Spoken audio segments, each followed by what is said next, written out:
All right. All right, everybody. Want to welcome you back to Football Fan Talk on GLX Sports. I am your gracious host, Big G. I'm Raider Mike in the house, your player partner. All right. What's up? All right, It's your boy, everybody. Big Want to Shann up welcome in you here. back. It's your boy, the young architect, formerly known as LaFleur. Young architect, huh? Yes, well, everybody, we're going to have a nice little power pack show for you tonight. Got a lot of interesting things to talk about, but we can't get into that before we crown the king from last week. Raider Mike, we're going to start calling you Playoff Mike. You know, Yeah, I know. I've been batting 1,000 almost. Yeah, see if you get this Super Bowl right. Well, I'm going to get that right, too. I'll be like T.I., I'm the king.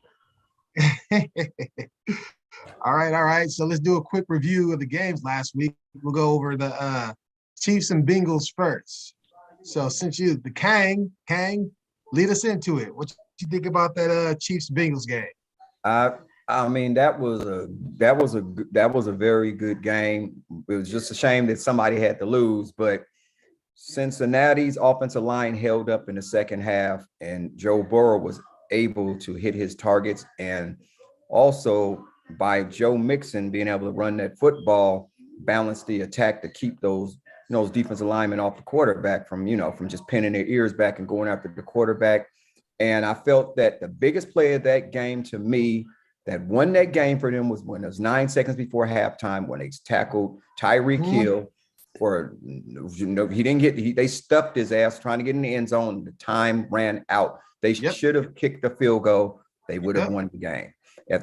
So they were being a little cocky but that's how Kansas City played, but you got to be who you are. And unfortunately, he should have went to the end zone instead of throwing it in the field of play where the play was going to get stopped. But I got to give it to the young gun, Joe Burrow. They call him Joey Jackpot. I call him Joey Jedi. Joe Shiesty. I call him the Jedi Joe, because he had the force and the force stuck it to him. And the field goal kicker was lights out. He ain't missed a kick. They need to buy him about a crystal for making 11 kicks in a row as a rookie. That's got to be some type of record. It is. Out there. He did set a record out for there the and went to Joe Burrow and said, "We're going to the Super Bowl." And that's confidence, and I like that. So that's why I think Cincinnati won, because they had a balanced attack. And I don't think they turned the ball over, but the Chiefs did. They might have turned it over once. I think it was one interception or something. But Patrick Mahomes threw one or two interceptions. He threw a crucial interception, 2 interceptions. He threw the crucial one in the overtime that sank their ship. So my hat's off to Cincinnati and Joe Burrow and that talented squad he got. That's all I got to say. I think they did well. All right, Chan, what you think about that? I mean, I agree with Mike. I don't know why he threw it to Tyreek. I mean, he probably had a better option of running it in. You know what I'm saying? If that's what he was going to do, to throw it to Tyreek, and you're going to let the clock run out, and they said that they were going to bring on the field goal unit, but he was like, nah, give me one more play. I can make this happen. You know what I'm saying? But, man, you're in the championship playoff, man. You can't take them big-ass risks like that, especially when you could put points on the board and then you come up short in the game by 3 points, Harder than a midget on his knees. Right? And then because to me, it was way different when they won the coin toss the week before. Like Mahomes didn't have that same energy. You know what I mean? It was almost like he was doubting himself, like, oh, they got me. He didn't have that same tenacity that he had going against Allen, and it showed. So it was kind of disappointing because I thought the Chiefs was going to take it. But, to young LaFleur's point, man, the Bengals, they was doing their thing all year long, and Burrows is, definitely a contender with Allen, Mahomes, and all the quarterbacks. It's going to be a great next 10 years to come, man. This is a good quarterback candidacy that they got going on right now, but I just think that they made some crucial mistakes that they couldn't overcome. And for some reason in the second half, especially in the fourth quarter, that wasn't Mahomes, because Mahomes usually comes alive in the fourth quarter. You know what I mean? And I don't know what it was, but he just didn't have that same tenacity that he had the week before. Maybe he's tired. I'm tired, man. Maybe he coolly high tired. I don't know. I don't know. I think a lot of it had to do with the fact that the Bengals started dropping 8 in coverage. You know, I mean, they were only rushing 3, dropped 8 in coverage. Second half, Mahomes was 7 of 13 for 59 yards. Man, he threw an interception, got sacked twice, and he had the biggest QBR differential in playoff history since they started tracking it. First half, mind you, QBR is from 0 to 100 performance-wise for quarterback. The higher, the better. First half, he was 98.0. Second half, that man's QBR was 1.4. You know what I'm saying? Just horrible. So It's like the same thing the Bengals did the first time. First time, you know, the Kansas City got out to that lead, and then they held them and came back and beat them.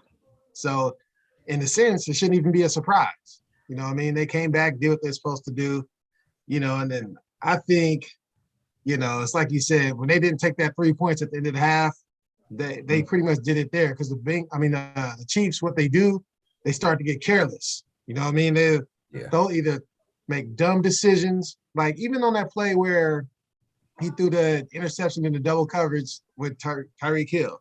Yeah. If you look at that tape, Travis Kelce was wide open about 10 yards down the field. So he could have hit Kelce, got a first down, and kept the drive alive. But taking that risk, you know, that's what happens. So for me, Kansas City's season ended how it was towards the middle of the season when they were just careless, throwing the ball away, making poor decisions.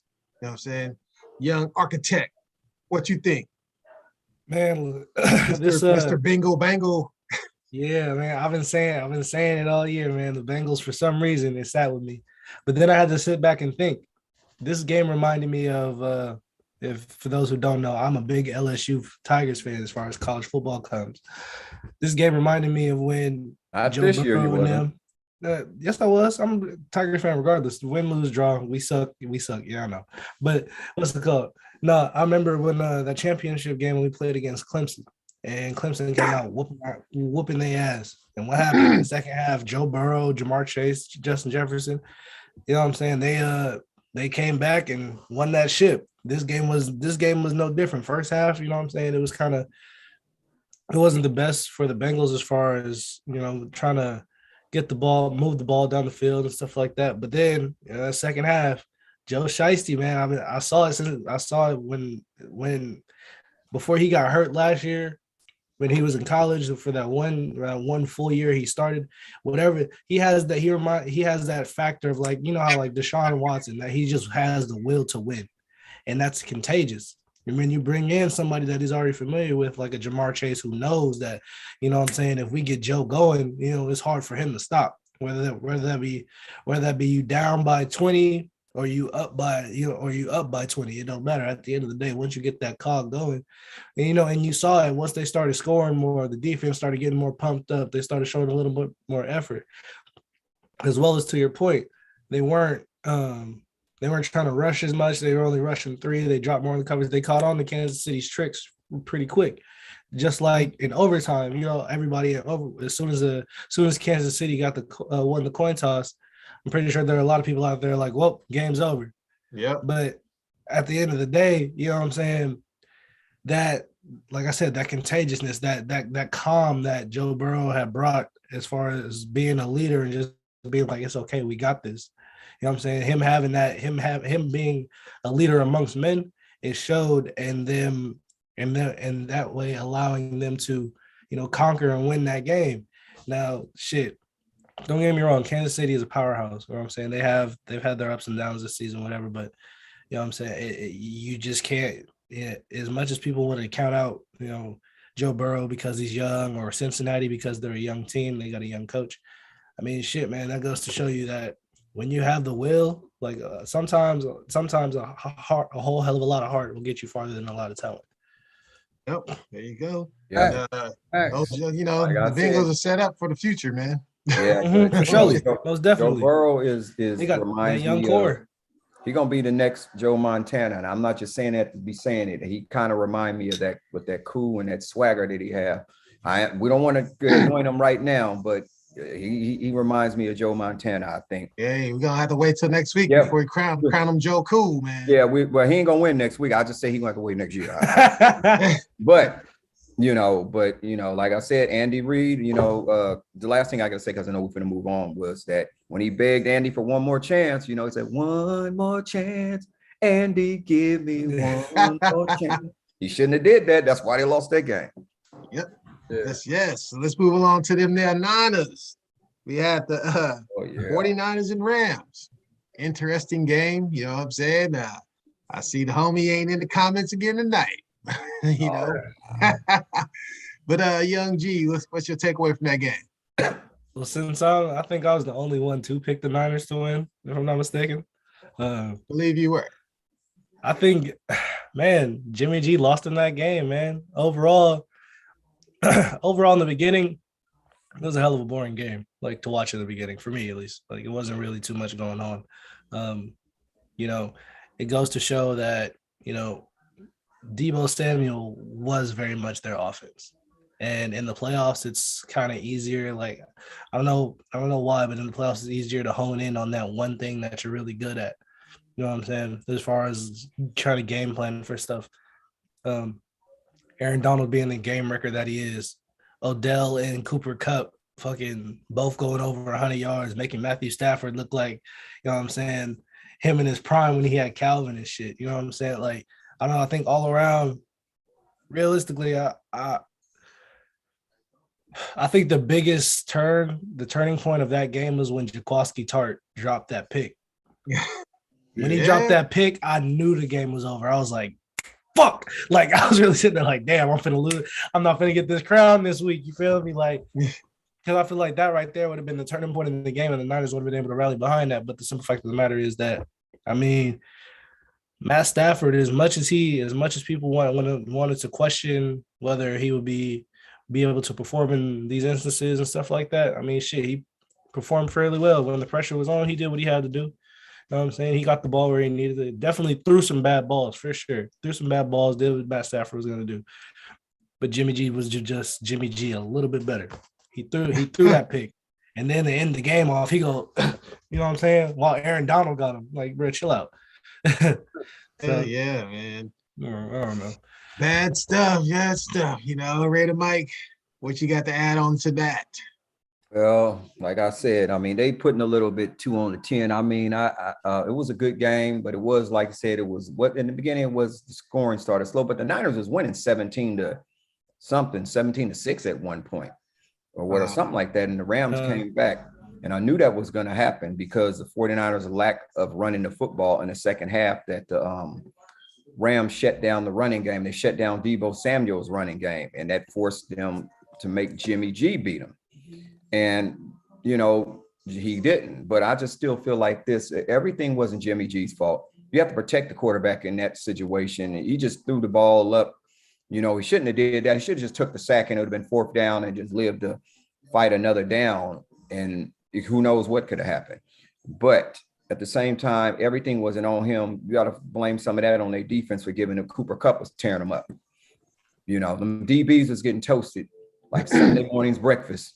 So, you know what I'm saying? So overall, the Rams did what they had to do. Matthew Stafford showed up and showed out when it mattered the most. Yeah, he made one mistake in the game, but wasn't that big of a deal. But that guy, that's why defensive backs are defensive backs, because they are former wide receivers who can't catch the ball. And just like Mr. Grant used to call my, God rest his soul, my boy, Blake Nichols, he said he has stone hands.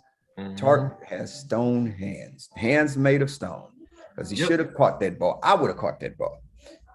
You know what I'm saying? My hands are soft. Like a lady's. No. But anyway, all in all, it was a great game. Somebody had to lose. And I personally, I picked the Rams because I felt like 3 times was a charm. You don't want to play at the same team 3 times. And all those sports announcers was riding the 49ers dick. All of them. You see only one person picked the Rams. And I was like, damn, that's disrespectful. Y'all love the 49ers like that. You think about the organization and what they have done. And now look what they did to Jimmy G. They done showed the man the door already. They showed him the door already. I mean, that's what I about that organization is what I don't like. That's too cutthroat. That man, he's been too good to the 49ers. Yeah, he was injured and came in there and played his damn best he could with an injured shoulder. Well, ligaments torn in a pinky. You know it's what I'm financial saying? though, man. It's this. I This know it's decision. financial.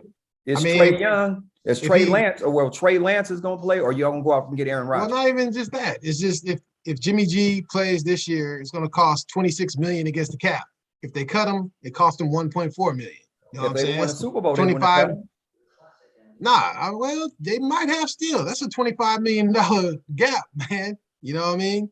Yeah, So- I don't know, but anyway, all in all, great game. But now I just want to say one thing to your boy. You know, we all good, man. Ain't nobody tripping. We ain't finna ridicule you or nothing on here because your team lost. They had fought a good fight, but they got beat by the better team, and that was just really it, man. You know what I'm saying? You can get over that quickly. Just a game. What's up, Shan? You got something to add? Yeah, I mean, you can't let one man beat you. You know what I'm saying? And the Niners was relying on Deebo Samuel to handle everything, man. And the game before, who did they play the week before? And it was getting physical. Played the Packers, right? Yeah, and he had to take some time out against the Packers. And then you see this game, I don't remember who hit him, but they gave him a clean hit. At first, they dropped the flag and said, oh, you know what, man, that was a helmet on helmet. Now he just got the shit popped out of him, and he had to take some time out. And they couldn't get Mitchell going. Mitchell had, 11 carries for 20 yards, man. So they didn't have no run game, So it's just like, you're gonna air it out. Garoppolo against motherfucking Stafford, even though Stafford's gonna throw a pick, Stafford's going to overcome that because he's more of a seasoned vet, and for me, since DeBarlo, the Niners brought the motherfucking business to the game, and then they started whining, talking about players don't play with heart anymore. And it's just like, bruh, y'all turned it into a business, and just to like G's point, the cap, whatever the case is, all season long, Jimmy didn't know what was going on. You know what I'm saying? Like, is he going to start? Is he going to be here next year? And yeah, you play game per game and whatnot, but that should be in the back of your head, man. It'd be in the back of your head. And they got Odell going, and Cup, Cup wasn't as present in the first half, but he lit him up the second half. And so it was just like, damn, who do we cover, Odell or Cup? What do we got going on and whatnot? So I mean, the Niners, they did a good job, and yes, they got further than the Raiders, Tito, but at the end of the day, I still got room on the couch next to me, Derek Hart, for Jimmy, and the rest of the 49er faithful, who, if I might mention, on my timeline before the motherfucking game, all I seen was red and gold. Nothing but red and gold. After the game, man, shout out to my niece. She was the only one that showed up and is like, hey, much love to my team. They went as far as they did. No other Niner fan appeared on my timeline, man. And that's why I get a little questionable when they sit back and talk about that 49er faithful, At the end of the day, bang, bang, Niner gang shot themselves in the foot, man. All right. Bang, bang, Niner pain. Dang, well, I guess we are done with that one. I don't have much to add on it. It is what it is. We got a lot to cover, so let's move it right along. First one up, we're going to rock out with Tom Brady has retired officially. And, I called it on the last show, man. His wife and kids didn't want him to play, and he's not playing. For me, it's as simple as that. Is he the GOAT? Yes, he is, in my eyes. I took a long time to give it up to him because to me, and y'all know I'm not a Niner fan at all, but I had to give it up to Joe Cool. To me, Joe Montana, 4 for 4, comeback wins, blowouts, 2-minute drill, created it, perfected it. So for me, he was the GOAT. But, although Brady not undefeated in Super Bowls, you cannot argue with 7 rings. You know what I'm saying? 7 of them. Well, they and got been 7 rings been and how to many appearances? and been there 10 times. There you Come go. on, man. That's ridiculous, man. And if it wasn't for a helmet catch here and a freaking whatchamacallit, another Ran into the lucky Giants Giant twice. win there, you know, he could have 9. You know what I'm saying? So Close hey, to Bill Russell. gotta give it up to the cat, even though for a long time I think they were studying some tapes before the games they shouldn't have been studying. You know what I'm saying? But he had to still go out there and execute. But they did have the cheat code to the quiz. So, you know, I give it up for him. The whole 9, man. You know what I'm saying, Shannon? What you think, man? About old Brady Well, tired. you know, for me, like you hear it in his announcement. He's just like, at the end of the day, it's what the family wants, what we want. I think him and Giselle had a little pact. You know what I'm saying? It's like, hey, if I go to the Super Bowl, then we'll talk about whether or not I'm retiring and whatnot. You know, because I still got it in me. I'm doing this and that. She's like, I'm tired of you seeing you get banged up and whatnot. And that's why it took a minute for him to just decisively say, I'm retiring. And then he came back out and said, hey, this is what we want. You know, like not necessarily what he wants, but what we want, the betterment of his family and all that. So I think he still wanted to play, but he had a deal on the table with the wifey and the kids, man. You know, and, you know, it's like, to your point, it's 7 rings. He's got more rings than anybody. He's going to walk into the Hall of Fame, no problem, man. Like LaFleur said, he should have his own day, you know, his own induction and whatnot. But I don't think he wanted to hang it up, but I think he had to deal with the family that, you know what, if I don't go to the Super Bowl, then I'll retire. Okay. LaFleur, architect. What you think, man? I think Tom Brady is the greatest winner I've ever seen in my life. I think Tom Brady, I'm saying, whether he decided to retire this year or play one more year, either way it goes. I mean, I thought as far as like athleticism and being an actual football player, Tom Brady is like middle of the pack. You know what I'm saying? But as far as that winning mentality that I'm gonna do what I need to do, he's the GOAT, man. After he won his fifth, and I think that's when they beat Seattle. Yeah, that's when they beat Seattle. I was just like, yeah, man, that man's the GOAT. Like, even though Seattle lost that game, but like I still was just like, damn, like I've never seen as far as football, I've never seen someone with such like a I'm gonna do whatever I can to win type of like mentality and actually execute it. You know, of course there's players out there who have that mindset, but to actually like do that, you know what I'm saying, 1 year after he leaves a franchise that he's been with his entire career, man wins the Super Bowl first year with a new team. Like, what the hell? Like at quarterback, and you know, quarterback is what I would say the hardest position to play in the NFL. Like, damn, that just goes to show how great he is. I mean, yeah, man, I'm glad that he retired, so that way I don't have to hear about him anymore. Because look, me when I first started watching, like really paying attention to football, it started off with the Tuck rule. Now he's out of here. Like Tom Brady's been connected as far as like my entire football like experience, my entire life, and now that he's not here, I'm curious to see what it's going to be like without Tom Brady after football. Because I'm probably not going to hear about him anymore. As far as like until you know what I'm saying, his Hall of Fame induction. Yes. I like that. Ready, Mike. Know you got something to say about this. well, like I said, Tom Brady, I mean, it took me a long time to come to that because I always, like you said about Joe Montana, was the greatest quarterback of all time. But I'm going to tell you why Tom Brady, even though he lost 3 Super Bowls, but that's just to compare him to Muhammad Ali a little bit, because Muhammad Ali lost his title 3 times and regained it. He was a 3-time champion. Yeah.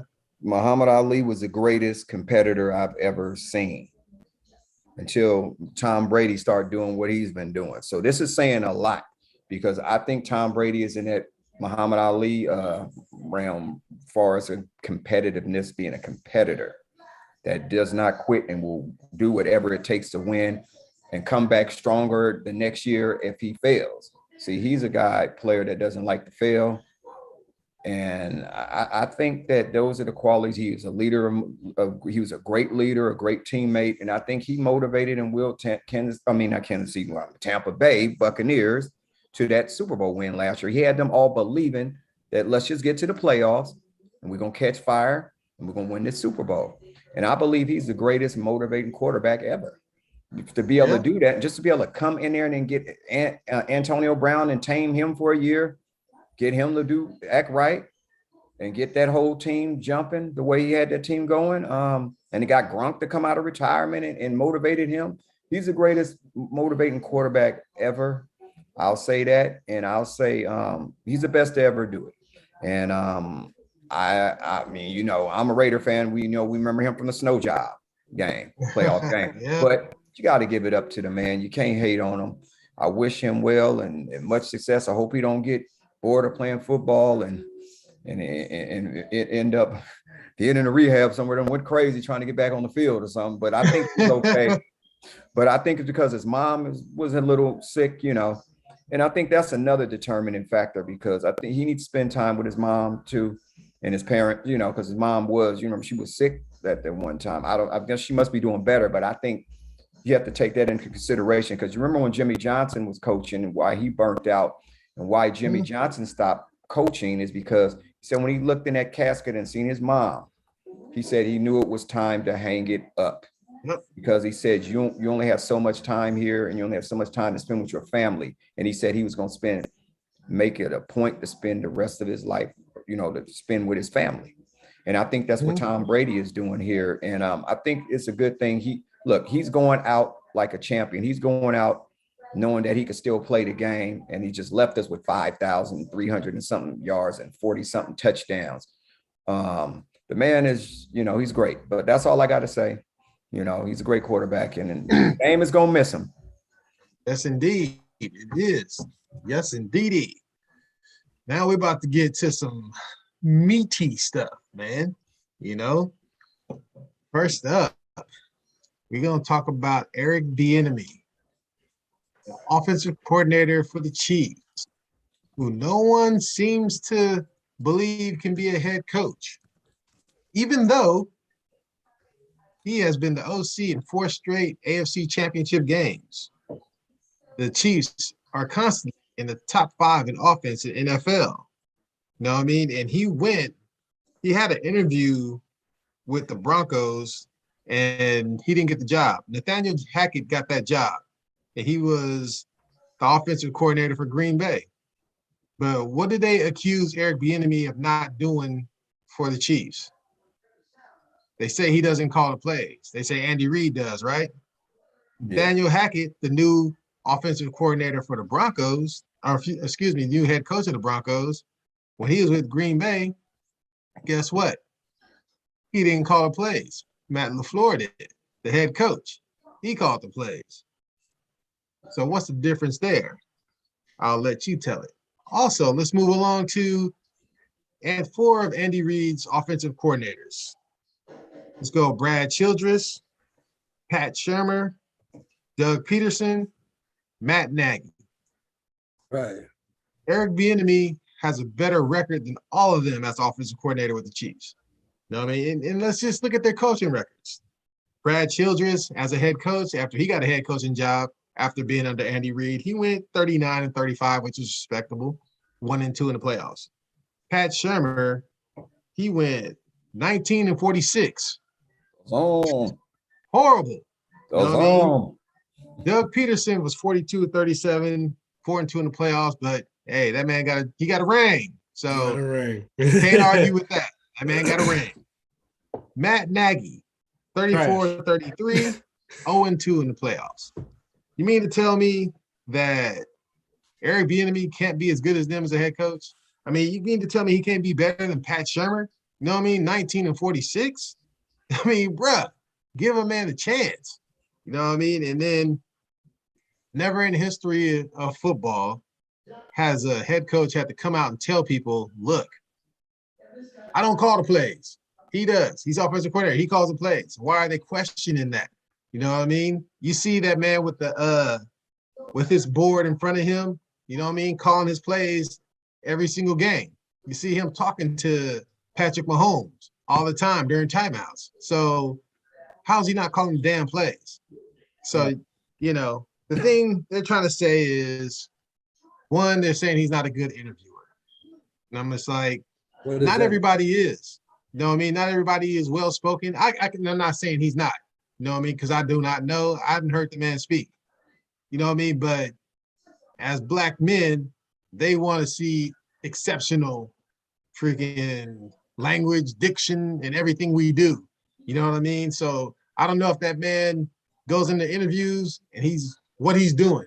But his performance on the field on Sundays is proving that he should be a head coach somewhere. He should be given at least a chance. You know what I mean? I don't understand that. You know, he's the OC of the most prolific offense in the past 10 years. So I don't know, bruh. No, I mean, we know what it is, but it's a shame that even he's getting lost in the sauce of everything that's going on right now, Brian Flores, you know? So, Red and Mike, what do you think about it? Well, like I said all along, I could have swore he was calling the plays, you know, because like you said, he over on the sideline talking to the quarterback. My take on it is, what do you mean he doesn't interview well? What are you guys talking about? So are you trying to say that he's incapable of interviewing? What are you trying to say? He doesn't communicate well? That's Exactly. what it sounds like to me. You're saying he can't communicate and hold a conversation in an interview. You guys want him to put him way up here, way above a white coach that's coming here, just gonna come in here and lay the clipboard down and say, this is what I'm gonna do. I'm gonna make this offense better. I'm gonna get you to the Super Bowl. Wow, y'all feed into that and y'all buy that. I think action speaks louder than words. And I think he's just one of them all about that action coach. And I felt that he deserves a shot, and he's being discriminated because he's Black. And I'm just gonna say it, because the NFL, all those coaches, maybe there's more than 27 of them racist, of those owners. I mean, not the coaches, but the owners. You know, and I'm breaking it down. I'll break it down after we get to the Brian Flores thing about the other stuff, what I was talking about. But I just feel like it's unfair that the Chiefs go deep into the playoffs and then they just bring him in for the Rooney Rule and just toss him to the side. And like you said, Greg, they just contradicted themselves when you just said they said he didn't call his own plays. And like you said, the guy for the Packers, was it Hackett? Doesn't call his own plays. He didn't call his plays. He don't call his plays. And we know he didn't call the plays. Right. So they just put their foot in their mouth to let you know, come on, man. We all four of us know what that is. And it's a shame that not just Black coaches, but minority coaches. And they fired Cully in 1 year. That's a Black coach. Why? That disaster mess that he just had, and he had to fix and reshape another quarterback that just got thrown into the fire in Davis Mills or whatever his name is, Mills Davis or whatever his name is. The cool thing is Miles Davis, Mills Davis. The GM came out and made a statement about Cully, said he saved the sinking ship. But after he saved the sinking ship, you're going to kick him off the ship. Right. Well, if he saved the ship, y'all made him abandon ship right after that. And I just felt that, you know, Eric Bienmmy deserves a chance. I hope is there any coaching vacancies still out there? I think there may be one or two. He deserves a chance, and the NFL need to give it to him. So that's all I got to say about it. I feel for him, you know, as a Black man, and because we want to let these young up and coming coaches know that we can be coaches. We could be leader of men besides being the offensive coordinators, or, you know, why can't it be us? Exactly. We got 75% of Black players in the NFL or whatever it is. Why can't it be 70%? Yeah. So, okay, 70%. Why can't we be leader of men? That's it. That's all I got to say. Okay. Shoot, young architect. What do you think? I think with the whole Eric Bienmmy thing, I think back to like when I was a kid. You know, my teachers would always be like, "Oh, you can grow up to be whatever you want," and blah blah blah blah blah, right? But growing up, you see in certain societies, like you see in certain aspects in certain fields, that's just not the case. You know what I'm saying? As much as you try, you can try and try and try.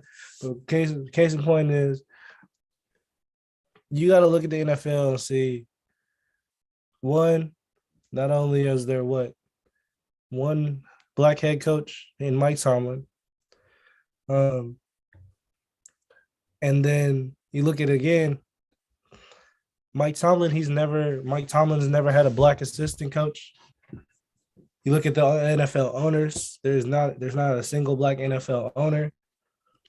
You look at the history of the NFL in general, and you know this is a very much a repeated process. Once every blue moon, you might get a black coach. Once every blue moon, and again, and then they don't necessarily have those same standards as was whether they would be with a white coach. I.e., you look at like a Cully or you know what I'm saying, or what's it called? Even I can go back to like a Lovie Smith, Tony Dungy. You know what I'm saying? He got kicked. He kind of got kicked out of Tampa Bay. You know what I'm saying? Granted, he went on to Indianapolis and was able to do some things, but it's far and few between to see a black coach or a black leader outside of the players really be a presence in the National Football League. And then I look at something like the NBA. You know what I'm saying? Because the NBA, right? They have 30 teams? 14, I think out of the 30 teams, 14 coaches are minorities or black, something like that. I thought I was reading that somewhere. And it's crazy to see that when, why can't the NFL do the same thing? Obviously you'll let us run on the field, you let us put the pads on and all that shit. And it's ridiculous because if that was really the case, if you didn't think we could lead or you didn't think we were good enough outside of our athletic ability, why would you even second guess or not why would you not want to give someone a chance who is they're automatically going to relate to the player based off of basically based off of skin tone. You know what I'm saying? They're automatically going to have something in common versus you hire a white coach or something and they're like, well, do this because I said so.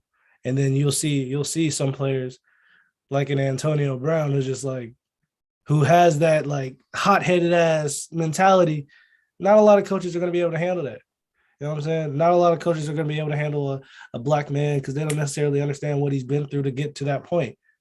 Like, you know what I'm saying? Like Eric Bienmmy, he hasn't had the shiniest of resumes, you know what I'm saying?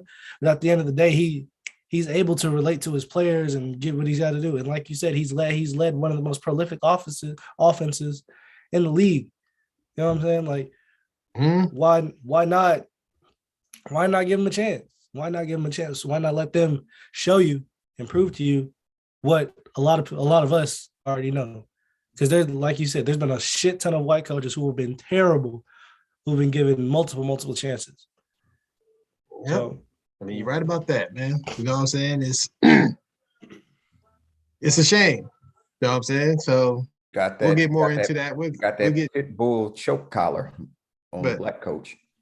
But since what year are we in? 2022. Since the year 2000, guess how many black coaches there's been since the year 2000? 3, 5. Been 10. 10.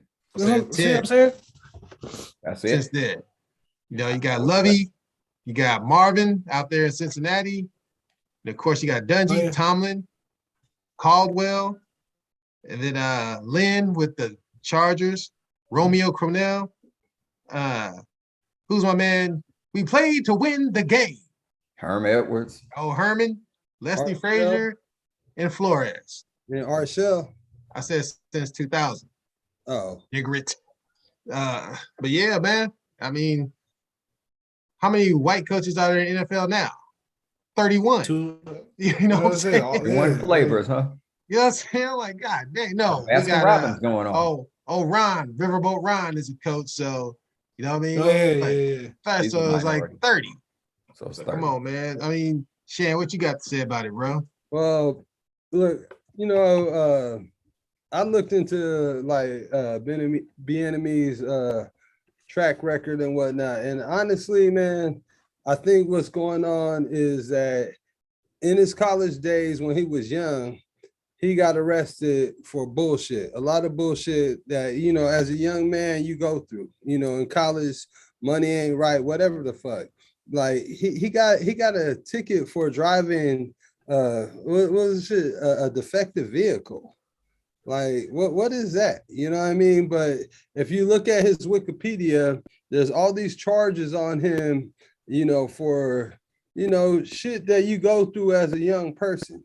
As a young person, not even a person of color, but with Black people, our resume sticks with us. We're the only men that are still judged from our past, even though you're supposed to be like rehabilitated and given a second chance. And I think that, that being said, that they're like, oh, you know what? We don't know what he's gonna do in the limelight, if he's the head coach, if he's gonna represent our organization. Like being somebody that worked for a name brand company, anytime there was a position for me to interview, it was always a question of like, how is he going to represent our brand? How is he going to make me look to my boss? And it's fucked up because like for Black men, we got it way worse than white men. Like they could, have little boys in the locker room and whatnot, and they'll still be like, hey, his track record is static. It's A1 Yola and whatnot. To your point, G, he's a winning coach. Like Mahomes has only been in the league for 5 years, but he has had 4 playoff appearances in those 5 years. And guess who was leading that man or giving him this tutelage? Eric Bienmmy, right? Why didn't the Raiders interview him? You know what I mean? Why didn't so many teams interview him? They're still looking at his past. They're not wiping that shit clean and being like, well, that was 20 What do you mean they're looking at his past? As far as what? His legal issues, like when he was in college, And someone brought that up? No, what I'm saying is it wasn't brought up, but it's one of those things where it's in the conversation. Now, if we make him a head coach, he was a wild boy back in the day. Like Black men don't get to wipe their slate clean like white men do. Like if we fuck up, they're gonna be like, oh, there was that time way back when he did this, and that. Like one of the charges was a ballroom fight. I think you're the only one bringing it up, though, Shann. No, but it's a factor on the table when they start to talk, because it's like, how are we going to represent? Like, I know we're going to get into the Brian Flores thing, but I'm saying that's never been brought up at all. It's the fact is they say he don't. They say he doesn't interview well. No, but you know what? But to his, what are you talking about, Greg? I agree with him because they might not be saying it, but I guarantee you they did look at that. Too. They're not going to say that because it's so far back, but I'm telling you, you know how they do, because I'm going to just give you one example. Even though I ain't nobody, but I was in it, I went to Chipman, right? My 6th grade or 7th grade year, Mr. Erblin said something to me. I called him a bald head motherfucker, right? So do you know, as soon as I got to high school, Mr. Janavir, the vice principal, brought me in, talked to me, and showed me that the shit was in my records, that you called Mr. Erblin a bald head mother. And I said, yeah, but I apologize to him for that and everything, but it was in my records when I got to the school. Now, would that have been in the records for somebody that was not Black or minority? It would be in the record, but it probably would be forgiven. But would they have brought you in? But would they have brought you in and said, I'm watching you? But this is my thing with that. Like, when they do that to a Black person, there's a smear campaign first. They don't send you into a room and wait for you on a private tip and be like, hey, what about that ballroom fight? What about this? It's in the newspaper first. You know what I mean? And especially they're facing scrutiny right now. You know what I mean? They need a reason to be like, this dude ain't getting the job. And not one person has brought up any of his past indiscretion. You know what I'm saying? Because why? I mean, you gotta. That's what I'm saying. They gotta make the lie look good. So what will make the lie look good is if they print it out like, hey, he got this, this, this, and this. But like you said it that they got caught on their own lie because the other coach does not call the plays. Yeah. Exactly. So that's what I'm saying. To make themselves look good, it would behoove them to bring up all Eric Biennemy's other things that he's had in his past. Right. You know what I mean? That would I agree with wipe you the on slate that. clean. I agree with you, but I'm just still saying they may have said it, but they didn't use it as a factor. But I'm sure one of them would have. I mean, they didn't use it. Let me clear this all up right now. Listen to this. We know who Gary Kubiak is, right? Yeah. There's a Clint Kubiak that works in NFL too. We know who Mike Zimmer is, right? Yep. There's an Adam Zimmer that works in NFL.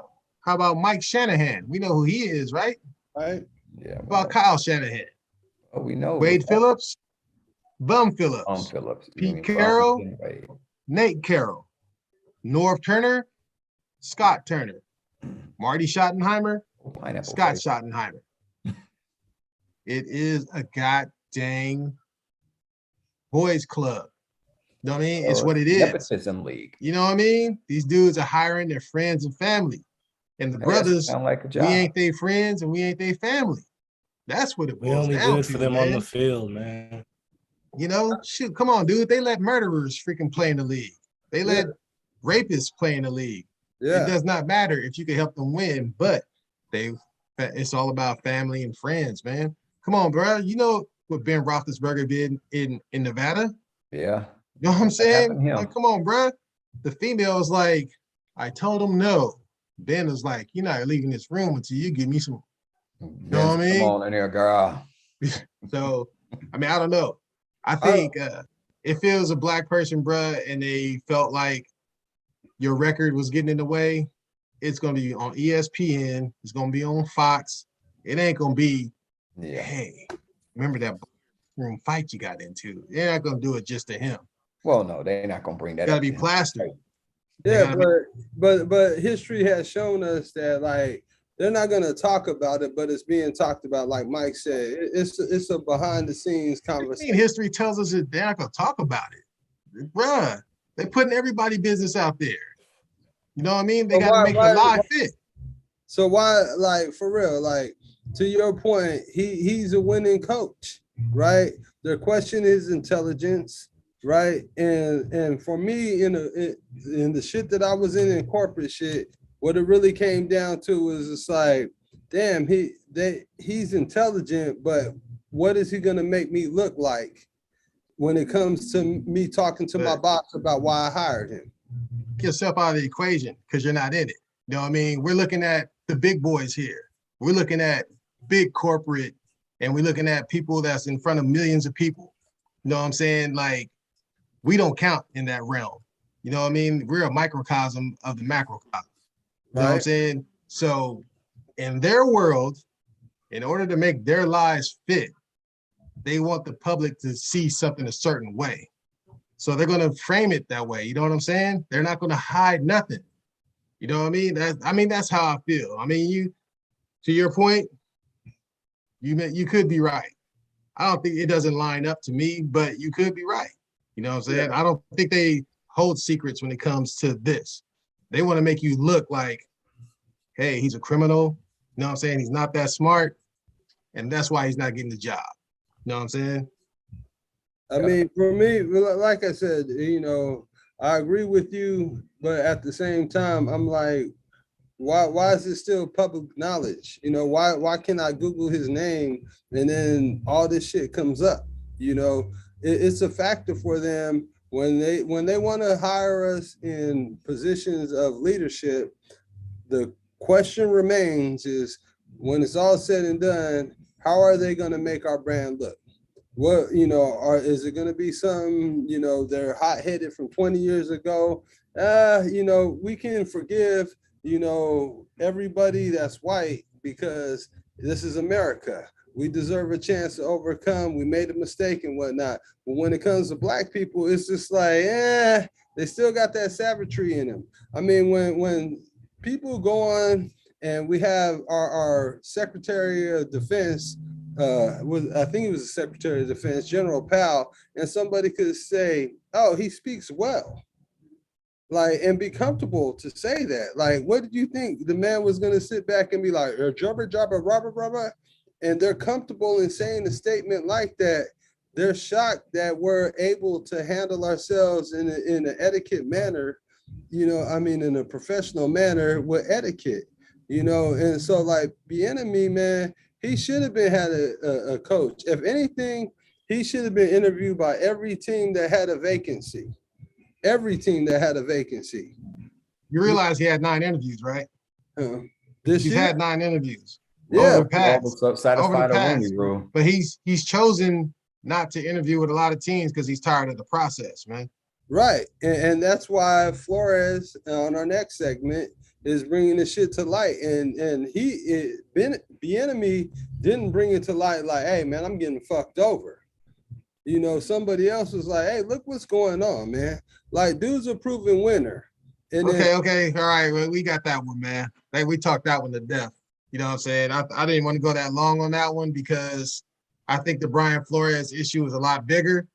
You know what I mean? Bieniemy, he is getting the short end of the stick, but we need to roll on to this Brian Flores situation.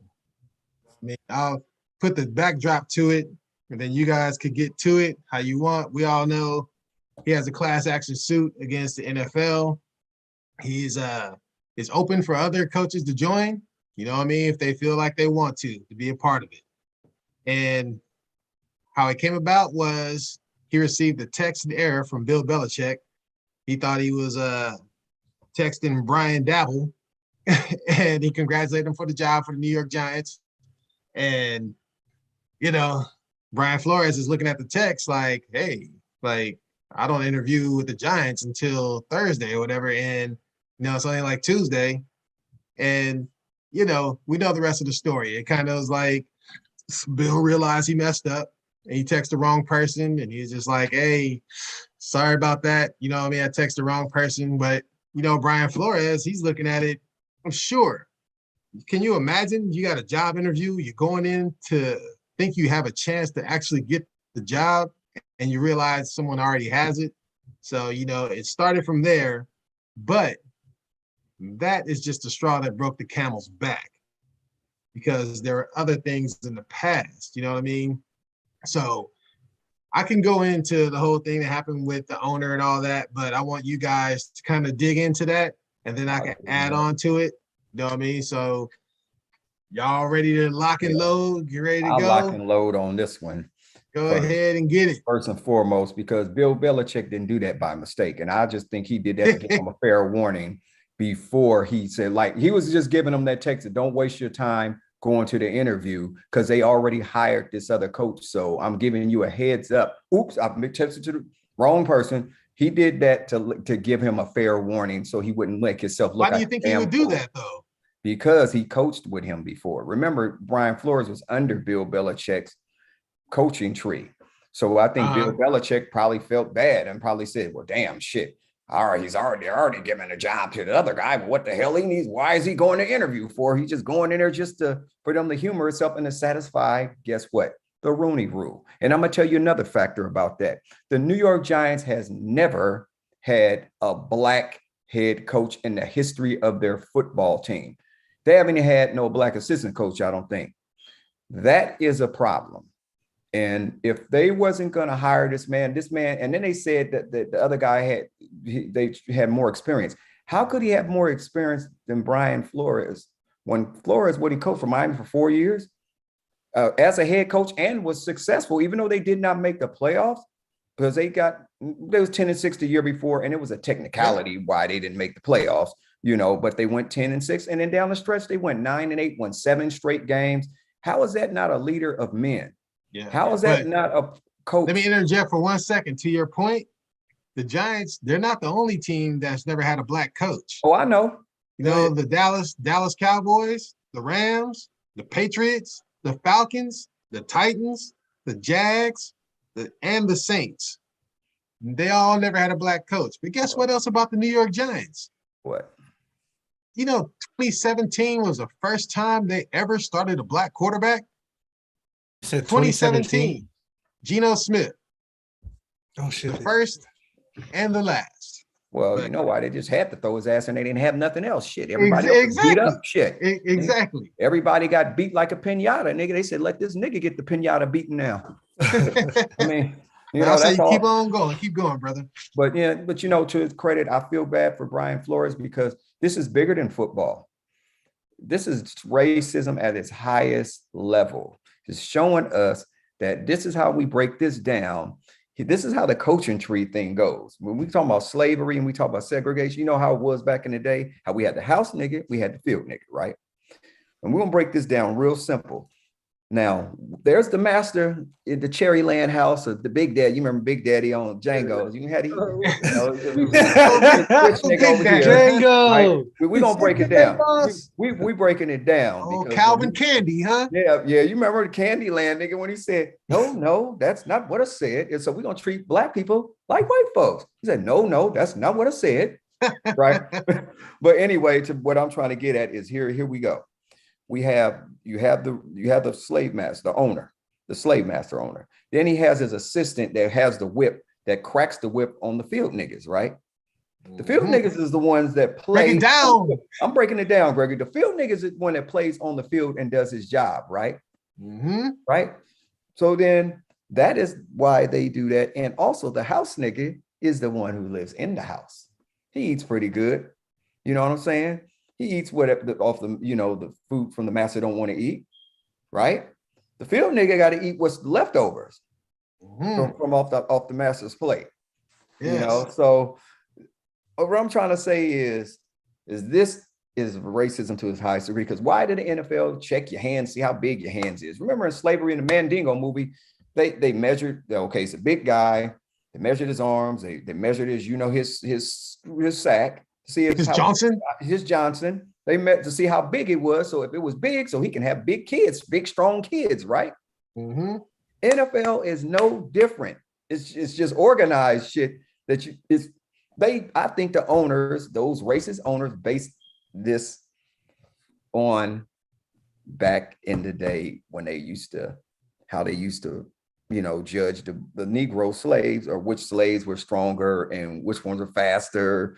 See how the NFL got the 40-yard dash for the faster one who could jump the highest. Jimmy the Greek broke it down. Yeah, I remember he did. He got fired for it. Yeah, Jimmy the Greek spoke the truth, and the poor man got fired for just telling it like it is.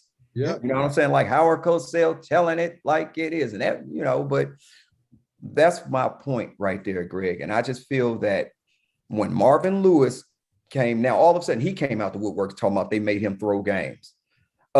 Hugh Jackson said they made him lose games so they can get that first round draft pick. Brian Flores, like you said, 100,000 a pop, the games that you lose.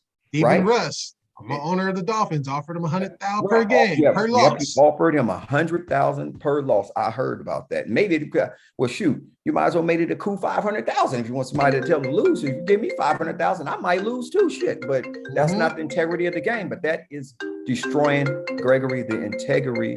Man, whose phone going off, man? I don't know. That might be one of the I don't know how this, but anyway, I think Malik's thing may go through his phone, but I ain't finna touch nothing because I'm not finna mess up what I'm doing.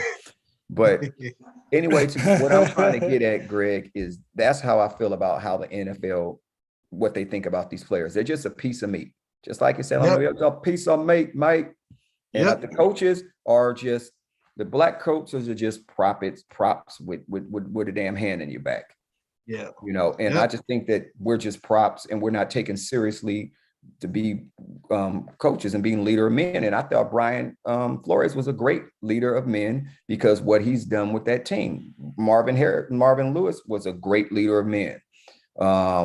Hugh Jackson, he, like when the Raiders cut him dry when he came, and I just felt that was a little harsh, Yeah, but we know the Raiders didn't have that kind of problem. But I think Reggie McKenzie just came in and wanted to clean house, so we're not going to count that. But what I'm trying to say is there's going to be more black coaches. Well, it wasn't that many black head coaches, but the ones that have coached Gregory are going to all come forward, and this is going to make Brian Flores have a big case. And he may not ever coach in the NFL again, but his pockets is going to be fat because I'm just saying. He gonna be walking around saying, I'm gonna spend it till it's gone. He said, "Must be the money." Yeah, you know what I'm saying? It must be Yes. the money. Got these gators on my feet. You know what I'm saying? But that's all I got to say about that. I wish him well. I just wish that more coaches will join this and come forward and not be scared, and you can't be scary. Don't be scary. But that's all I got to say about that. All right, But all what do you right. think about that? How I break that Yeah, down yeah, about yeah. how I feel about I'm it. with you, man. And I'm not We trying here. to, We hey, here. Greg, and I'm not trying to be like I'm being, how some people will take that, Hey, but man, it is but what you it know what, is. But it's frankly, just I it's don't what give you a see damn. in front of You you. take it the Yep. way you take it because it is what it is and it's the truth. That's it. Yeah, exactly. You know what I mean? Architect, formerly You know known what I'm saying? as. La fleur. I think this whole, honestly, I'm surprised that that in my lifetime I'm seeing this, because I'm gonna be completely honest. As like I alluded to earlier, there's not a lot of black, a lot of black, people in power as far as the NFL, and I would never have thought that I would be able to see. It's kind of exciting, at least for me. You know what I'm saying? Because a lot of people my age, we all love our sports, we all love stuff like that, and I have friends who coach football, who help coach high school football, who want to be, coaches and shit like that. But even though some of them will have our conversations like, damn, like, you really think you could be an NFL head coach? And they'll all say the same shit. Yeah, if we're allowed to. Basically, it's like some whole like segregation type shit. You know what I'm saying? Like, we know what it is. We know the reality of we know the reality of the matter. And to see someone like Brian Flores step forward and be like, "Nah, this shit ain't right," and it's been going on in the NFL for years. You know what I'm saying? This ain't nothing new. It's just for him to actually step forward and say something about it. You know, like, I don't know if he'll necessarily. I don't know how far this whole lawsuit thing will go. I don't know how. I don't really know the ins and outs of when it comes to shit like this. But I will say it's very inspirational in a sense to say, like, take that stand when you see something ain't right. You know what I'm saying? Like, Brian Flores, he wasn't a bad coach. Shit, you can see uh they had a list of like the best records in the first like 2 or 3 years of the people head coaching. Brian Flores is at the top of that shit. You know what I'm saying? And that's other coaches as far as like a John Harbaugh, Pete Carroll, like other top coaches in the NFL. You know what I'm saying? And he was above all of them. I want to say he was at the top, if not the very top of that list of as far as records wise. You know what I'm saying? And then again, to have a team where in one area you got your owner telling you, nigga, I'll give you $100K to lose some games just so we can get a better draft pick. To him being like, fuck that. Like, I didn't come here to lose. This is him standing his own ground, and then ultimately getting him Having fired. integrity. You know what I'm saying? Like, that man, I watched the interview with him on ESPN earlier. And he was basically just saying, he was like, I'm not a loser. He's like, I know I'm built to lead men. You know what I'm saying? I know.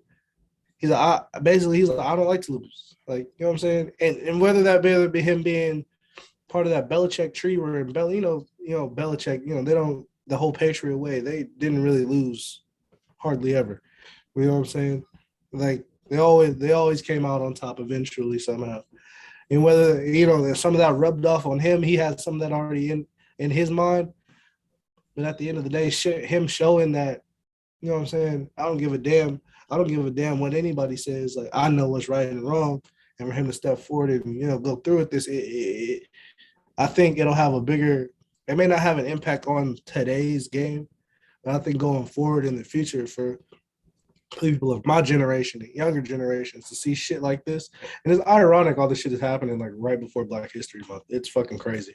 Like, I think it's gonna allow more not just Black people, but minorities in general to stand up and be like, all right, now we see something's fucked up. We got to take a stand for it. Like, I don't know. Honestly, I doubt Brian Flores is going to coach in the NFL again. He's going to end up being like like when Colin Kaepernick Kaepernick. took like You yeah, like like Kaepernick? When Gonna be a Kaepernick martyr. took that knee. You know what I'm Gonna be saying? the martyr. He's gonna but at the end of the day, he even said, he was like, even if I don't coach again, like I want future coaches. I want there to be more opportunities for people like me. You know what Well, I'm saying? More black you people, guys, more minorities. you know who Kurt Flood is, right? Yeah, he the I one do who not. started free agency. Exactly, but he never benefited from it. So I Nope. think this is going to be Brian Flores. You know what I mean? Right. He might be the one to cause the change, but he'll never benefit from it. Just like You know, Kaepernick, he started and the that sucks. You know what I'm saying? It fucking sucks. But at the end of the day, I mean, what's it called? When I was watching that interview earlier, one of his lawyers said he was going to be the Rosa Parks of the NFL or some shit, and I was like, I thought that was corniest shit ever. But like I understood what he was trying to say. Bigger movement. Yeah, like I understand what he was trying to say. Like him making this big step, this big leap, taking this risk, knowing what what the consequences can and may be for him as an individual. But like shit, at the end of the day, the NFL's got to change, man. You gotta. Granted, they're like their tradition and all that bullshit, whatever. You got to get with the times, bro. Like at the end of the day, we all know the NFL is a multi-billion-dollar fucking corporation. Like Exactly. $8 billion You know what corporation. I'm saying? Like they don't. Not a lot of people give a damn what the hell's going on inside the NFL. You know what I'm saying? They just want to see what happens on Sundays and Thursdays. But And Monday. for those of us who are like, oh yeah, and Mondays, and for those of us who like to dive deeper, and I feel like there's a lot more, especially now due to like social media and the internet being so accessible. There's a lot of people who like to deep dive into shit, and for the fact that this is coming to light, I think it's gonna do more than what people are expecting it to do. It may not be Hope big, so. you know what I'm saying, but I think it'll at least push the conversation more. Yeah, I agree with you. But like I said, they said you could play for us, but we don't want you to coach for us because we don't trust you. Mm-hmm. Exactly. Shan, what you got on that? Well, you think about like when Doug Williams won the Super Bowl, right? Before that, they were saying like, oh, you know what? Black men can't be quarterbacks because they lack the leadership skills, and it's just like, bro, you got 70% representation in here. How can I not connect with the players if I got 70% representation that's been through what I've been through? It's not about color, it's about culture and whatnot. And it's just like the police in our community and shit. They can't come into East Oakland and know what we're going through and be apathetic to what we're going through and not be sympathetic at the same time because they've never dealt with that shit. And I really think that like Brian Flores, and him bringing up Eric Bienmmy is just one of those things where literally the motherfucking Miami Dolphins got it wrong. They thought that, Flores was going to be, hey, you know what, he's going to play along. Like, how can you come to a man and say, hey, man, we want you to come into our organization and win for us, but don't win so we could have better draft picks? Like this is a better opportunity for you if you play the game because there's not many black coaches. And the funny thing is, he's listed as a Latino coach. They didn't think that he was going to come up and pick up the black man's cause and shit, but they picked him because he's like, well, he's a Latino, he'll play the game, but he's not actually black. He just looks black. So we marked that checkbox. We got that shit. They would have been better. He's from Brooklyn. He's black. Well, no, he should no. Trust me. They got it, what I'm saying is they got it wrong. I know. That's what I'm saying. I'm not disagreeing what you're saying, but I'm saying that man's from Brooklyn. And if you look at his little track record, his only legal shit is this lawsuit that he brought up. They would have been better off putting motherfucking Eric Bienmmy in a motherfucking coaching situation because Eric's like, hey, I know what it is, man. I'll play the game. you know what I mean, to a degree, without selling out my soul and the integrity. And motherfucking Flores is like, hey man, this shit ain't right. I'm a person of color, whether you look at me as Latino, if you look, but I know y'all see me as a nigga. Well, in this case, he's calling himself a black man. He ain't calling himself a Latino. He said as a black man. No, but I'm not saying he's not. But what I'm saying No, I'm telling you what he's calling himself. Yeah, but the league was just like he's the fourth. He's the fourth Latino head coach. I ain't never heard of that. Yeah, no, that's what. Hey, that if you do Tom Flores, Ron Rivera, and Tom Flores, Ron Rivera, and the other Flores, Julio Iglesias. Hell no. Hell no. There's another cat. It's Tom Flores, Ron Rivera, and there was one more cat, and then Brian is the fourth cat. They didn't say, you know what, we got us another black head coach. What is he, a Dominican nigga? He's Honduran. He's a first generation Honduran that was born in the U.S. His parents were immigrants. And so, like, same as Dr. Sebi. Yeah, the NFL got it wrong, man. You know, and he's just like, bruh, like, I'm a person of color, but y'all see me as a nigga. Guess what? I'm gonna call this shit out, man. You know, because he interviewed with the Denver Broncos in 2019, and he said that fucking your boy Elway came there drunk. Elway shit face. showed up drunk, like, bruh, I got. Well, not drunk, had a hangover from He came in with a shit face. Yeah, so like, how serious are you taking this and whatnot? You know what I'm saying? They already had their coach hired. They wasn't even tripping. Exactly. But Flores is like, fuck, man. I know I deserve to be here, but let me look at what's really going on. Damn, this motherfucker Eric Bienmmy ain't saying shit, but he should have been had a coaching position. Yeah, I know you guys might have interviewed him because of the fucking Rooney Rule and whatnot, but why doesn't he have a coaching position? He's a winner, you know. But winner.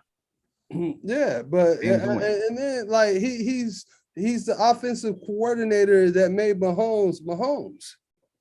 You know, the Chiefs. Right. The Chiefs. I mean, Andy Reid did his shit, and Andy Reid is on record as saying like, I don't know why he doesn't have a head coaching position.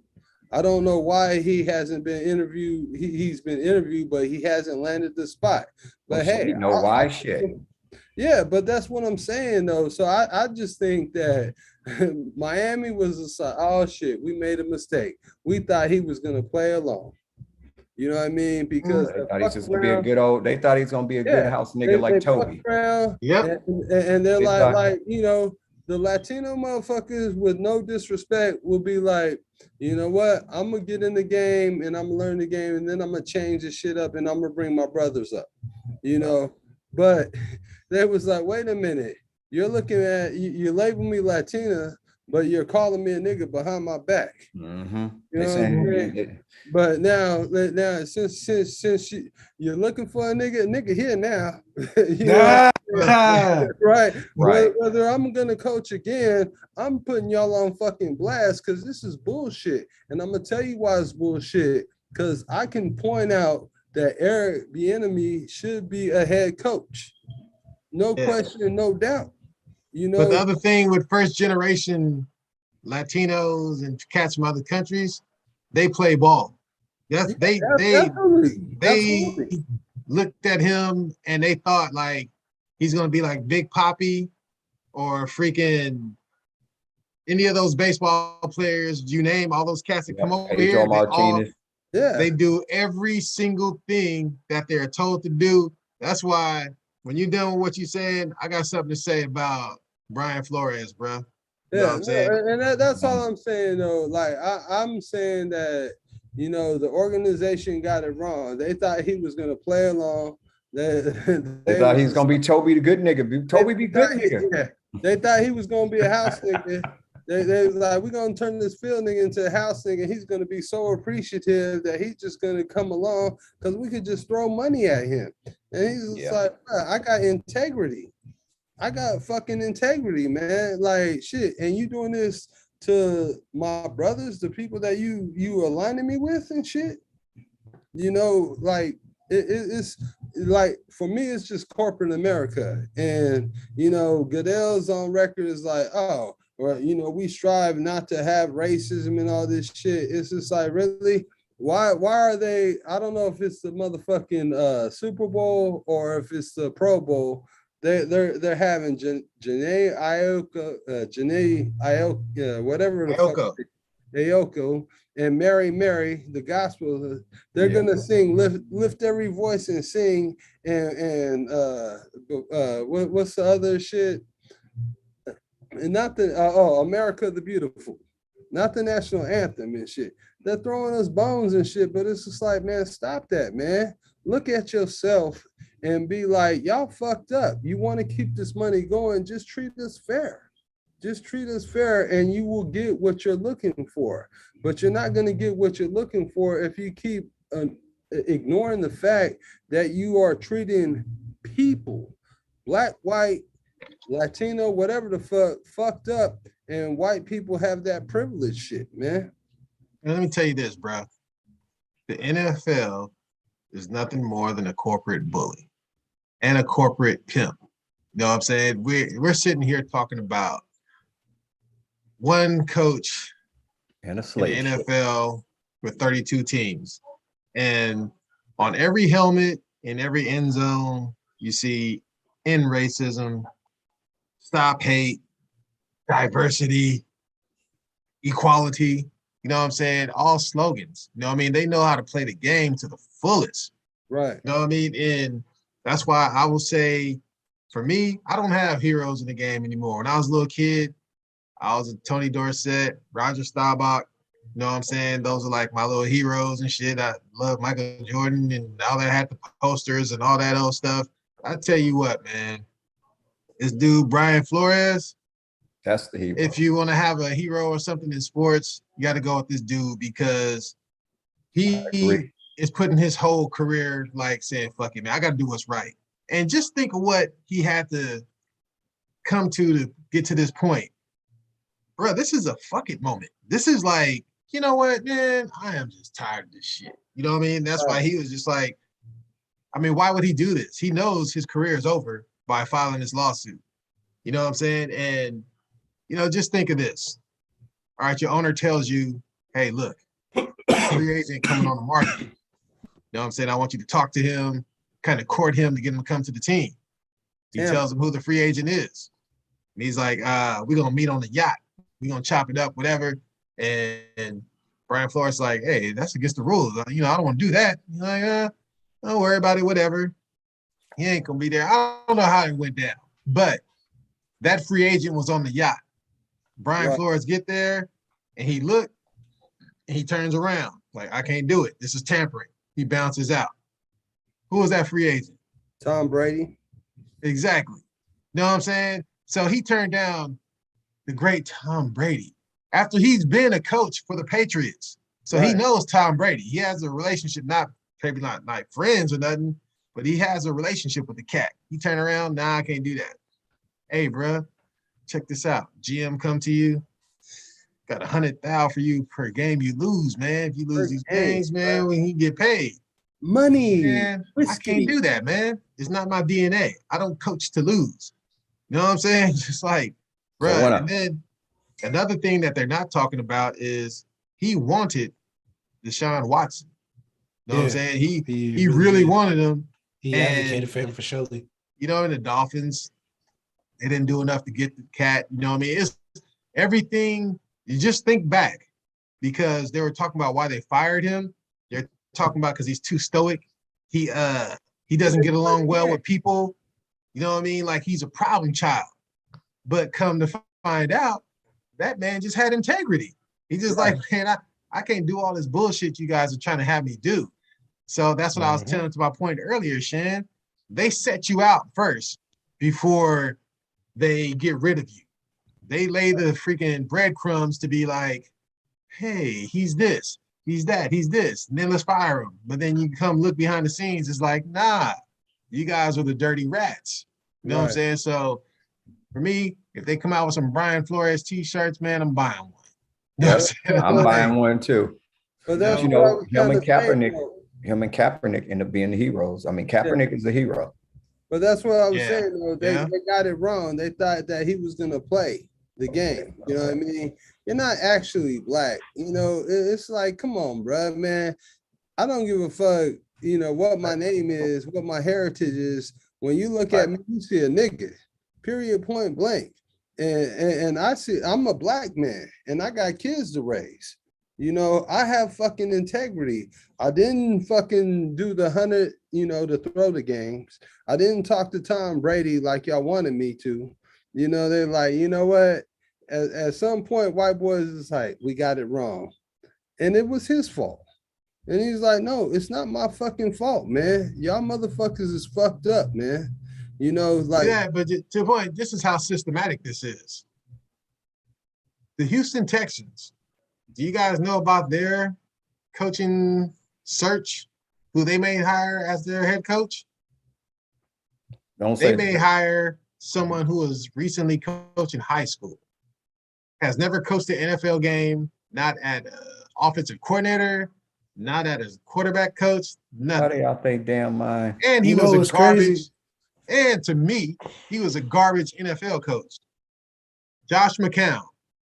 He may be the next coach of the Houston Texans after coaching. I saw that. What's it called? I heard about that. I heard a little bit about that. Before Brian Flores was going to file for this lawsuit, I believe he had an interview lined up for the Texans and the Saints, and then he let him know like what he was doing. You know, out of respect and whatnot, and they was like, we know this is systematic racism. I mean, the thing is, people are scared to call it out. It's like, let's not be scared to talk about it, man. It is what it is. I'm gonna say it.